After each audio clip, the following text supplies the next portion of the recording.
அண்மை செய்தி சென்னை மற்றும் புறநகர் பகுதிகளான தாம்பரம், பல்லாவரம், குரோம்பேட்டை சுற்றுவட்டார பகுதிகளில் கடும் பனிமூட்டம் நிலவி வருகிறது.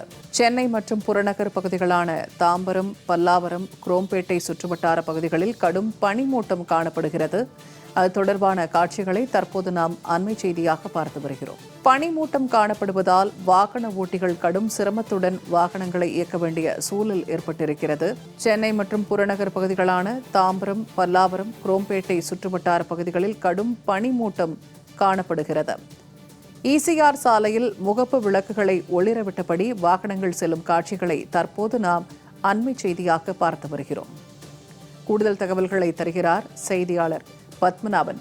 இப்ப சென்னை புறநகர்ல கடும் பனிமூட்டம் காணப்படுவதாக காட்சிகள் வெளியாகி இருக்கிறது. தற்போது இதனால் என்ன பாதிப்புகள் ஏற்பட்டிருக்கிறது? வணக்கம் பூர்ணிமா.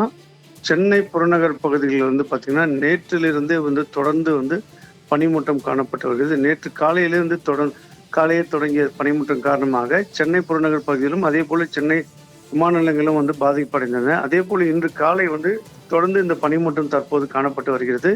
சென்னை புறநகர் பகுதியான தாம்பரம், குரோம்பேட்டை, பல்லாவரம், திருநீர்மலை, அஸ்தினாபுரம், பொழிச்சலூர், பம்பல், அதே போல் பார்த்தீங்கன்னா வண்டலூர், பெருங்குளத்தூர், முடிச்சூர், கண்டிகை, கேளம்பாக்கம் சாலை போன்ற பகுதிகளில் பார்த்தீங்கன்னா காலை முதலே தொடர்ந்து பனிமூட்டம் காணப்பட்டு வருகிறது. அதாவது இந்த சென்னையிலிருந்து பல்வேறு மாவட்டங்களில் சென்று விட்டு விடுமுறை முடிந்து இன்று காலை சென்னை நோக்கி வருவார்கள். அந்த பகுதியில் பனிமூட்டம் காரணமாக வாகனங்கள் மெதுவாக செல்கிறது. தங்களுடைய வாகனங்கள் பார்த்தீங்கன்னா முகப்புலை விட்டு செல்கின்றன.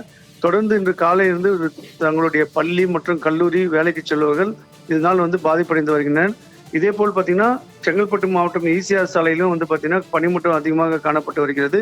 இந்த பகுதியில் கற்பாக்கம், சதுரங்கப்பட்டினம், திருக்கழுக்குன்றம், மாமல்லபுரம், ஈசிஆர் சாலை, புதுச்சேரி செல்லக்கூடிய இந்த வாகனங்களும் அந்த பகுதியில் மெதுவாக தான் செல்கிறது. வாகனங்கள் அந்த பகுதியில் செல்லக்கூடிய வாகனங்கள் வேகத்தை குறைத்தவாறு முகப்பு வெளியவாறு எரிவிட்டவாறு செல்கின்றன. அந்த பகுதியில் இருக்கக்கூடிய விவசாயிகளும் விவசாயம் செல்லாமல் பாதிப்படைந்து வருகின்றனர். பொதுமக்கள் தங்களுடைய வீட்டிலேயே முடங்கியுள்ள சூழ்நிலை ஏற்பட்டுள்ளது. தொடர்ந்து செங்கல்பட்டு மாவட்டத்தில் ஈசிஆர் சாலையிலும் சென்னை புறநகர் பகுதியில் பார்த்தீங்கன்னா தொடர்ந்து 2 நாட்களாக பனிமூட்டம் காரணமாக பொதுமக்களும் வாகன ஓட்டிகளும் தொடர்ந்து பாதிப்படைந்து வருகின்றனர். பூர்ணிமா, தகவல்களை பகிர்ந்து கொண்டமைக்கு நன்றி பத்மநாபன்.